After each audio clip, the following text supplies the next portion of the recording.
এক মা তার শিশু সন্তানকে ঘরের মধ্যে রেখে পুকুর ঘাটে গেছে। গ্রামেগঞ্জে যে পুকুর ঘাট থাকে সেখানে গেছে তার কোনো কাজের প্রয়োজনে। তো বাড়িতে ছিল একটা নেউল, যে ওই বাচ্চাটার সঙ্গে খেলা করতো, বাচ্চাটা দেখাশোনা করতো, মানে কোনো দিন কোনো ক্ষতি করেনি। তো ডেলি ওই মা পুকুর ঘাটে যায় নিজের কাজ করার জন্য।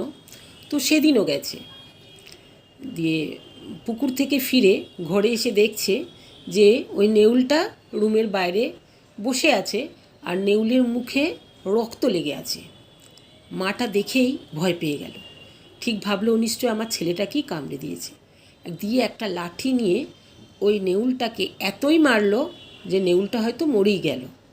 দিয়ে তাড়াতাড়ি ঘরের মধ্যে গেল, ঘরের মধ্যে যেয়ে দেখলো না, তার বাচ্চা তো দিব্যি দোলনার মধ্যে হাত পা ছুঁড়ে খেলা করছে, আর দোলনার ঠিক একটু দূরেই একটা সাপ রক্তাক্ত অবস্থায় পড়ে আছে। তখন ওই বউটি বুঝতে পারলো যে ওই নেউলটি সাপকে কামড়েছিল, যে সাপটা হয়তো তার বাচ্চার ক্ষতি করতে পারত। তখন সে খুব আফসোস করল। তাই বন্ধুরা, কোনো সিদ্ধান্ত হঠকারিতার সঙ্গে নেওয়া উচিত নয়, খুব তাড়াতাড়ি নেওয়া উচিত নয়, একটু চিন্তা ভাবনা করে কোনো সিদ্ধান্ত নেওয়া উচিত।